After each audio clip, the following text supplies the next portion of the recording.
अध्यक्ष महोदय, मैं आपका धन्यवाद देना चाहता हूँ। प्लीज अध्यक्ष महोदय,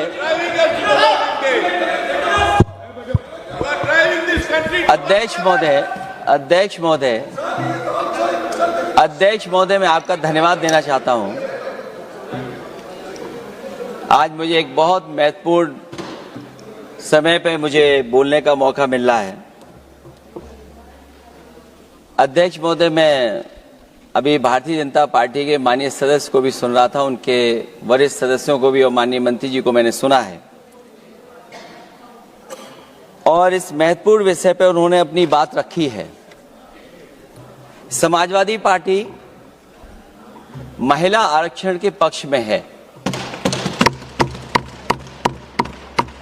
और समाजवादी पार्टी का इतिहास रहा है कि हम लोगों ने हमेशा महिलाओं को आगे बढ़ाने के लिए काम किया है।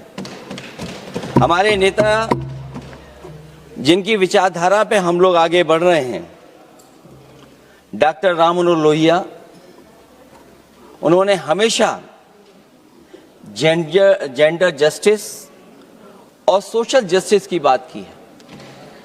हम समाजवादी लोग जेंडर जस्टिस और सोशल जस्टिस के पक्ष में हैं और महिलाओं का आरक्षण 33% हो उसके भी पक्ष में हम लोग बोल रहे हैं। और ये लड़ाई हमारी निरंतर चल रही है और कहीं न कहीं आरक्षण हमारी पीढ़ी के आह्वान को और मजबूत कर रहा है। लेकिन जिस तरह की बातें हमें सुनने को मिल रही हैं, अब भारतीय जनता पार्टी नारी को नारा बनाने की कोशिश कर रही है। भारतीय जनता पार्टी इस आरक्षण को लेकर के भाजपा अपना नारी का नारा बनाना चाहती है और बदलने की कोशिश कर रही है। जिन्होंने नारी को अपने संगठन में नहीं रखा, उनके मान सम्मान के लिए कैसे रखेंगे? और अगर ये बात गलत है, अध्यक्ष महोदय, जिस पेरेंटल संगठन से आप निकले हैं उसमें मान सम्मान के लिए संगठन में कितनी नारी हैं ये बता दें आप। और इनका, क्योंकि पिछले कई वर्षों से अध्यक्ष जी ये सरकार में है और मैं सुन रहा था माननीय मंत्री जी को मैं सुन रहा था, उन्होंने बहुत सारे योजनाएं, बहुत सारे कार्यक्रमों की जानकारी दी। लेकिन अगर हम दुनिया के आंकड़े देखें, जेंडर इक्वलिटी में हम कहां खड़े हैं? हम 146 में 127वीं जगह पर खड़े हैं। और अगर हम इनके खुद के सरकारों को देखें अगर, तो अध्यक्ष महोदय, इनके 21 जगह सरकारें हैं। 21 जगह यूनियन टेरिटरी और स्टेट मिलाकर के और सहयोगी दलों के साथ मिलकर के 21 सरकारें इनकी हैं। भारतीय जनता पार्टी ये बताए कि उनके 21 स्टेट में जहां सरकारें उनके सहयोगी साथियों के साथ चल रही हैं, कितने मुख्यमंत्री इनके बने हुए हैं? कितनी महिला मुख्यमंत्री बनी हुई इनकी? जीरो। और जो दिल्ली की बनी हुई हैं, हालांकि वो हाफ चीफ मिनिस्टर हैं और वो भी महिला होने के नाते केवल हाफ चीफ मिनिस्टर हैं। नहीं, अधिकार कहां है? एक चीफ मिनिस्टर के जो अधिकार होते हैं, एक स्टेट के जो अधिकार होते हैं, क्या आपके दिल्ली की मुख्यमंत्री के पास वो अधिकार है? और फिर जो अभी तक जो सबसे बड़ी पार्टी है, जो सबसे बड़ी पार्टी अपने आप को कहते हैं, पूरे देश में जितने भी इनके विधायक चुने गए हैं, आप बताओ आपकी संख्या क्या है? 10% से ऊपर नहीं जा पा रहे हैं आप? क्या 10% से ऊपर हैं आप?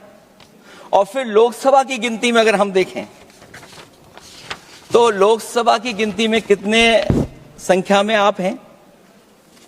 इसलिए अध्यक्ष महोदय, जहां हम ये कहते हैं कि हम महिला आरक्षण के पक्ष में हैं, वहीं कुछ सवाल हमारे भी आपके लिए हैं। मैं उससे पहले याद दिलाना चाहता हूं कि कई बार लोग ये कहते हैं कि समाजवादी पार्टी विरोध करती है। अगर हम अपनी बात कहना चाहें तो डॉक्टर राममनोहर लोहिया, जिनकी विचारधारा पर हमारी समाजवादी पार्टी का आधार है, उनके द्वारा हमेशा महिलाओं को पुरुषों के बराबर की हिस्सेदारी हर क्षेत्र में देने की बात कही गई। और मैं उनको कोट करना चाहता हूं कि संस्कार का आरंभ महिला से होता है। यदि महिला जागृत है तो पूरा समाज जागृत हो जाता है। ये लोहिया ने हमारे जिस विचारधारा पे हम लोग चल रहे हैं वो हम आपको बताना चाहते हैं।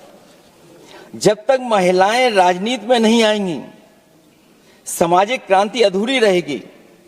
लोहिया जी ने निरंतर महिलाओं की राजनीति में महत्वपूर्ण भूमिका पर बल दिया है और समाज में वास्तविक परिवर्तन उनके योगदान से ही आ पाएगा। इसलिए मैं याद दिलाना चाहता हूं अध्यक्ष महोदय, उत्तर प्रदेश में पंचायत में सबसे पहले आरक्षण महिलाओं के लिए लागू करने का काम समाजवादी पार्टी ने किया। तो जहां महिलाओं के पक्ष में है उनके आरक्षण के, वहीं हमारा सवाल यह भी है कि जल्दीबाजी क्यों है? आखिरकार महिला आरक्षण के नाम पर जल्दीबाजी क्यों है भाजपा के अंदर? सच तो यह है कि भाजपा जनगणना को टालना चाहती है, और जनगणना को टालने का मतलब है कि जाति जनगणना को टालना चाहते हैं।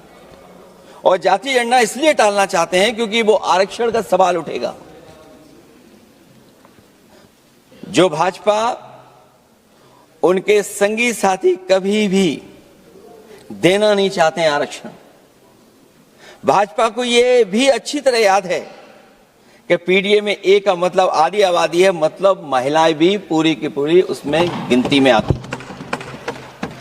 एक बड़ा चुनावी सच ये भी है कि भाजपा की चुनावी घपलेबाजी अब पूरी तरह से भंडाफोड़ हो गई है। जो एसआईआर आप लेकर के आए थे अध्यक्ष महोदय, उत्तर प्रदेश में हम लोगों ने बड़े करीब से देखा एसआईआर। वो कहने को तो एसआईआर था, लेकिन सच्चाई में वो एनआरसी का रूप था। और एसआईआर के मामले में जिस तरीके से वोट काटने का काम शुरू हुआ, मैं बधाई देना चाहता हूं अपने पीडीए प्रहारी और संगठन के लोगों को जिन्होंने वोट बचा लिया। जब पहली गिनती में हम लोग बचाने में कामयाब हो गए तो अध्यक्ष महोदय, भारतीय जनता पार्टी फॉर्म 7 को लेकर के आई और फॉर्म 7 उन्होंने ऐसे बांटना शुरू किया, उस घपले को भी हम लोगों ने पकड़ लिया। और जब उस घपले को पकड़ा तो पता लगा फॉर्म 7 बंद हो गया उत्तर प्रदेश में। फॉर्म 7 से कोई वोट काटा नहीं गया। अध्यक्ष महोदय, जो फॉर्म 7 काटने के लिए जिससे दस्तखत कराए थे भारतीय जनता पार्टी ने, उस व्यक्ति को दस्तखत करना भी नहीं आता है।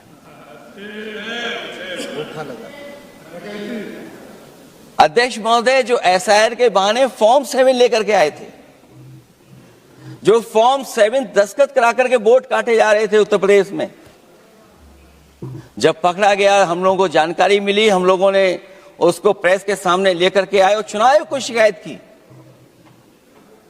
फॉर्म 7 से वोट कटना रुक गया, लेकिन अभी भी उस पर कोई कार्रवाई नहीं की जिसने उसके नकली दस्तखत कराए थे। अध्यक्ष महोदय, इससे तो लगता है कि पूरा का पूरी व्यवस्था जुड़ी हुई है भारतीय जनता पार्टी से।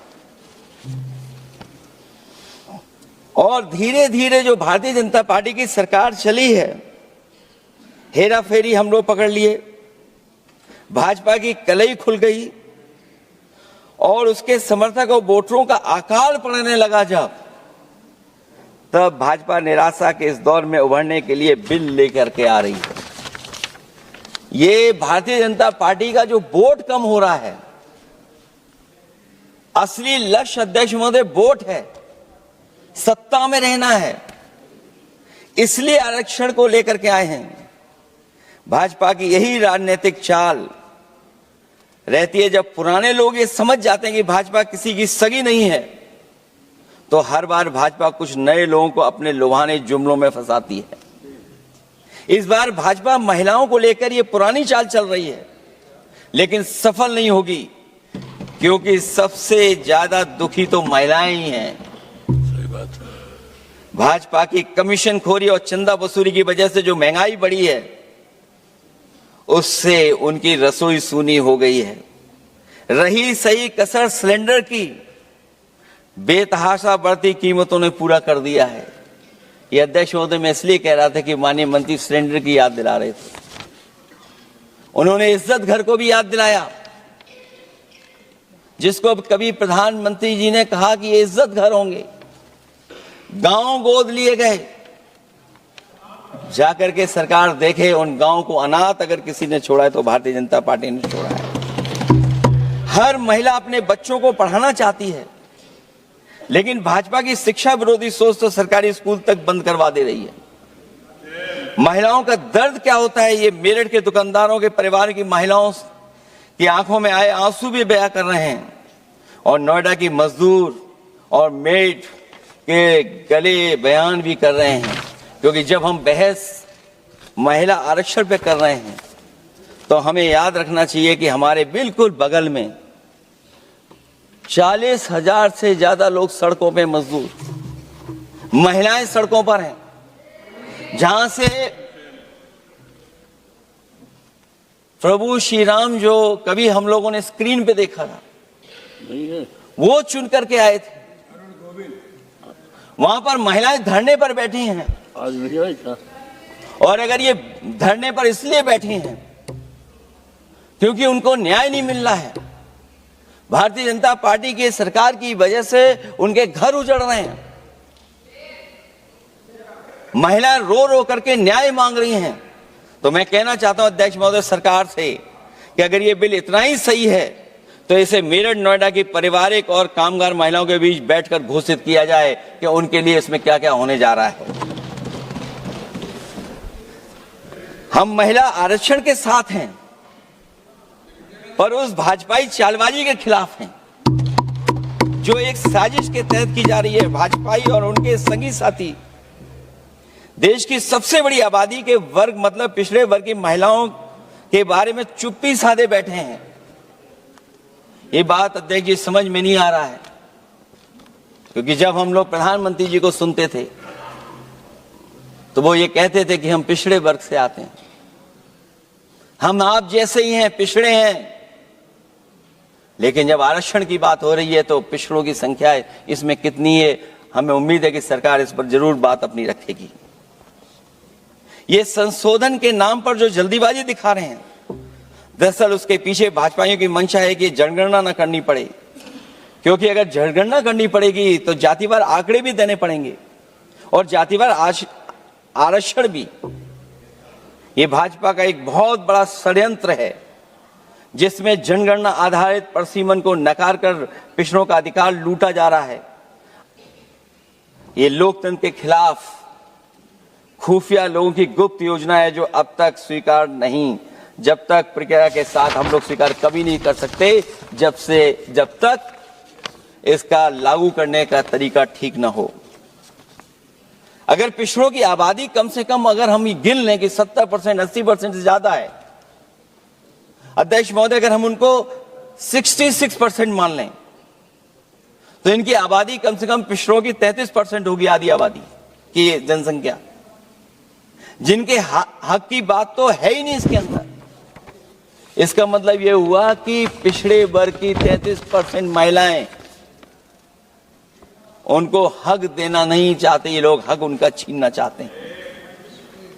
और फिर जो डिलिमिटेशन का साथ साथ लेकर के आए हैं, ये डिलिमिटेशन क्या है अध्यक्ष महोदय? ये डिलिमिटेशन है कि इलेक्टोरल मैप को बदल दें। हमारे पूर्व में कांग्रेस के सदस्य ने ठीक कहा है कि जब डिलिमिटेशन की बारी आई तो इन्होंने पूरी रणनीति बना करके कि किस तरीके से लोकसभाओं के क्षेत्र बनाए जाएं, क्षेत्र कैसे बने जिससे कि उन्हीं को पॉलिटिकल लाभ मिले, वो हम लोगों ने आसाम में भी देखा और जम्मू कश्मीर में भी देखा है। इसलिए हम चाहते हैं कि पहले जनगणना हो और जनगणना जब आंकड़े सही आ जाएंगे अध्यक्ष महोदय, तब जाकर के डिलिमिटेशन ठीक होगा। और अगर आंकड़े ही ठीक नहीं हैं तो फिर आरक्षण कैसे ठीक होगा, क्योंकि आरक्षण का आधार ही हमारा जनसंख्या पर है। कहीं ऐसा तो नहीं कि आधी आबादी में ये मुस्लिम को भी ना गिनते हो, मुस्लिम महिलाओं को। इसलिए हमारी मांग होगी कि आधी आबादी में पिछड़े और मुस्लिम महिलाओं को भी जोड़ करके इस आरक्षण को पूरा किया जाए। एक जो हमें आशंका है कि जब आरक्षण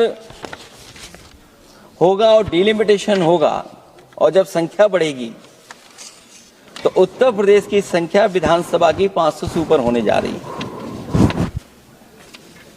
और अगर 500 से ज्यादा होने जा रही है तो उसमें सरकार क्या विचार कर रही है? कहीं कोई ऐसा षड्यंत्र तो नहीं है जो हम महिला आरक्षण के बहाने उस षड्यंत्र को छिपा करके आगे बढ़ रहे हों? क्योंकि उत्तर प्रदेश में 120 सीटें तो लोकसभा की होने जा रही हैं और विधानसभा की सीटें तो अगर 600 हो रही हैं, अगर 600 हो रही हैं तो कहीं ऐसा तो नहीं अध्यक्ष महोदय उसमें भी कोई साजिश षड्यंत्र हो? जो षड्यंत्र हम लोगों को समझ में नहीं आ रहा हो। और अगर षड्यंत्र रहेगा तो जैसे अयोध्या हारे आप, एक बार फिर उत्तर प्रदेश आप हार जाएंगे। और 33% सीटें कौन सी होंगी? आप अगर सीट रिजर्व कर देंगे, कॉन्स्टिट्यूंसी रिजर्व हो जाएगी, तो अध्यक्ष महोदय ये महिलाओं के बीच ही कंपटीशन करा देंगे। अगर कॉन्स्टिट्यूंसी रिजर्व होंगी तो अध्यक्ष महोदय महिलाओं के बीच ही कंपटीशन हो जाएगा। क्योंकि वो अध्यक्ष महोदय वो माननीय सदस्य कह रहे हैं कि वो तो होना चाहिए, वो सास बहू वाली तो हार गई हैं आपकी।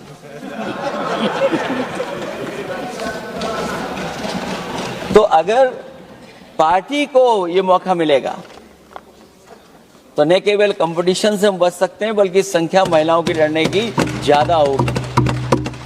ये महिलाओं को ज्यादा नहीं लड़ने देना चाहते हैं चुनाव, इसलिए कॉन्स्टिट्यूंसीज को रिजर्व कर रहे हैं। अध्यक्ष महोदय हमारा पक्ष है, हमारी मांग है कि ये जो लागू हो आरक्षण वो पार्टी को मौका मिले, पार्टी लड़ाए उनको, पार्टी संख्या तय करे। इसके साथ साथ जो रोटेशन वाला है इशू, स्वाभाविक है कि जब हम एक क्षेत्र से लड़ते हैं अध्यक्ष महोदय तो एक भावनात्मक अटैचमेंट बनता है वोटरों के बीच में। और अगर ये रोटेशन का मामला होगा तो अध्यक्ष महोदय कोई भी अपने क्षेत्र में बहुत ज्यादा भावनात्मक लगाव नहीं रखेगा क्षेत्र की जनता से। तो अगला क्षेत्र की सोचने लगेगा कि अगला क्षेत्र हमारा क्या होगा। इसलिए हम इसके भी खिलाफ है अध्यक्ष महोदय कि रोटेशन नहीं हो।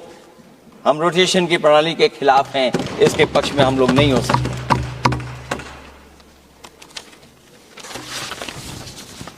इसलिए अध्यक्ष महोदय हमारी मांग होगी कि पहले सेंसस कराए, जनगणना कराई जाए। और अगर जनगणना नहीं कर रहे हैं तो इसका मतलब धोखा दे रहे हैं, क्योंकि पुराने बिल में जो हम लोगों ने बात देखी और रखी थी उस समय वो यही था कि जनगणना करा करके महिला आरक्षण बिल आएगा। लेकिन ये लोग 2011 का लेकर के आ रहे हैं, इसका मतलब इनकी पूरी तैयारी है कि कौन सा लोकसभा क्षेत्र कैसा होगा। इनके गुप्त लोगों ने वो कहीं ना कहीं नक्शा बना करके रखा होगा, जिसको आरक्षण पास होते ही, बिल पास होते ही ये लागू करने की कोशिश करेंगे। और जो और सुधार होने चाहिए महिलाओं के, जो सुधार होने चाहिए, उन सुधारों पे इसमें बिल में कोई विशेष योजना या विशेष बात नहीं हो रही है। बिना उनके लिए लाभ पहुंचाए, सस्तीकरण किए, शायद हम पूरा उनको हक नहीं दे पाएंगे। मैं अध्यक्ष महोदय आपसे यही निवेदन और अपील करूंगा कि पिछड़ों को, माइनॉरिटी को, खासकर मुस्लिम महिलाओं को आरक्षण दिया जाए। जो सेंसस से ये दूर भाग रहे हैं, वो इसीलिए भाग रहे हैं क्योंकि जाति जनगणना की मांग उठेगी, और अगर जाति जनगणना की बात उठेगी तो आरक्षण की बात और उठेगी। हमें उम्मीद है कि हम लोगों की बात मान करके सरकार उस पर विचार जरूर करेगी। जब हम आरक्षण देना चाहते हैं तो बिना पिछड़ा, बिना मुसलमानों के शायद हमारा जो लक्ष्य है महिला आरक्षण का, वो पूरा नहीं होगा। इन्हीं शब्दों के साथ आप सबका बहुत बहुत धन्यवाद।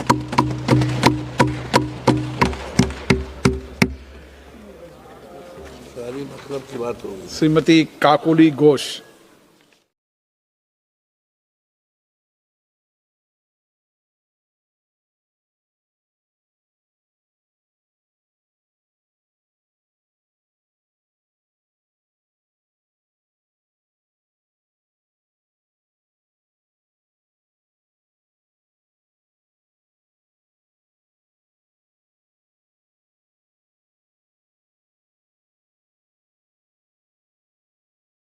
समाजवादी पार्टी महिला आरक्षण के पक्ष में है और समाजवादी पार्टी का इतिहास रहा है कि हम लोगों ने हमेशा महिलाओं को आगे बढ़ाने के लिए काम किया है। हमारे नेता जिनकी विचारधारा पे हम लोग आगे बढ़ रहे हैं, डॉक्टर राम मनोहर लोहिया, उन्होंने हमेशा जेंडर जस्टिस और सोशल जस्टिस की बात की है। हम समाजवादी लोग जेंडर जस्टिस और सोशल जस्टिस के पक्ष में हैं और महिलाओं का आरक्षण 33% हो, उसके भी पक्ष में हम लोग बोल रहे हैं। और ये लड़ाई हमारी निरंतर चल रही है और कहीं ना कहीं आरक्षण हमारी पीढ़ी के आह्वान को और मजबूत कर रहा है। अब भारतीय जनता पार्टी नारी को नारा बनाने की कोशिश कर रही है। भारतीय जनता पार्टी इस आरक्षण को लेकर के भाजपा अपना नारी का नारा बनाना चाहती है और बदलने की कोशिश कर रही है। जिन्होंने नारी को अपने संगठन में नहीं रखा, उनके मान सम्मान के लिए कैसे रखेंगे? और अगर ये बात गलत है, अध्यक्ष महोदय, जिस पेरेंटल संगठन से आप निकले हैं, उसमें मान सम्मान के लिए संगठन में कितनी नारी हैं, ये बता दें आप। और इनका, क्योंकि पिछले कई वर्षों से अध्यक्ष जी ये सरकार में है और मैं सुन रहा था माननीय मंत्री जी को मैं सुन रहा था, उन्होंने बहुत सारे योजनाएं, बहुत सारे कार्यक्रमों की जानकारी दी। लेकिन अगर हम दुनिया के आंकड़े देखें, जेंडर इक्वलिटी में हम कहां खड़े हैं, हम 146 में 127वीं जगह पर खड़े हैं। अध्यक्ष महोदय, इनके 21 जगह सरकारें हैं, 21 जगह यूनियन टेरिटरी और स्टेट मिलाकर के और सहयोगी दलों के साथ मिलकर के 21 सरकारें इनकी हैं। भारतीय जनता पार्टी ये बताए कि उनके 21 स्टेट में जहां सरकारें उनके सहयोगी साथियों के साथ चल रही हैं, कितने मुख्यमंत्री इनके बने हुए हैं? कितनी महिला मुख्यमंत्री बनी हुई इनकी? जीरो। और जो दिल्ली की बनी हुई हैं, हालांकि वो हाफ चीफ मिनिस्टर हैं और वो भी महिला होने के नाते केवल हाफ चीफ मिनिस्टर हैं। नहीं, अधिकार कहां है? एक चीफ मिनिस्टर के जो अधिकार होते हैं, एक स्टेट के जो अधिकार होते हैं, क्या आपके दिल्ली की मुख्यमंत्री के पास वो अधिकार है? कि संस्कार का आरंभ महिला से होता है। यदि महिला जागृत है तो पूरा समाज जागृत हो जाता है। ये लोहिया ने हमारे जिस विचारधारा पे हम लोग चल रहे हैं वो हम आपको बताना चाहते हैं। जब तक महिलाएं राजनीति में नहीं आएंगी, सामाजिक क्रांति अधूरी रहेगी। लोहिया जी ने निरंतर महिलाओं की राजनीति में महत्वपूर्ण भूमिका पर बल दिया है और समाज में वास्तविक परिवर्तन उनके योगदान से ही आ पाएगा। इसलिए मैं याद दिलाना चाहता हूं अध्यक्ष महोदय, उत्तर प्रदेश में पंचायत में सबसे पहले आरक्षण महिलाओं के लिए लागू करने का काम समाजवादी पार्टी ने किया। महिला आरक्षण के नाम पर जल्दीबाजी क्यों है भाजपा के अंदर? सच तो यह है कि भाजपा जनगणना को टालना चाहती है और जनगणना को टालने का मतलब है कि जाति जनगणना को टालना चाहते हैं। और जाति जनगणना इसलिए टालना चाहते हैं क्योंकि वो आरक्षण का सवाल उठेगा। जो भाजपा उनके संगी साथी कभी भी देना नहीं चाहते हैं आरक्षण। भाजपा को यह भी अच्छी तरह याद है कि पीडीए में ए का मतलब आधी आबादी है, मतलब महिलाएं भी पूरी की पूरी उसमें गिनती में आती। अध्यक्ष महोदय, अनडेमोक्रेटिक बात माननीय मंत्री जी ने कही। हो सकता है उन्होंने धर्म की बात कही हो, लेकिन पूरा देश आधी आबादी को आरक्षण चाहता है। अध्यक्ष महोदय, मैं माननीय मंत्री से जानना चाहता हूं क्या मुस्लिम महिला आधी आबादी में नहीं आती हैं? नहीं होनी ना देंगे।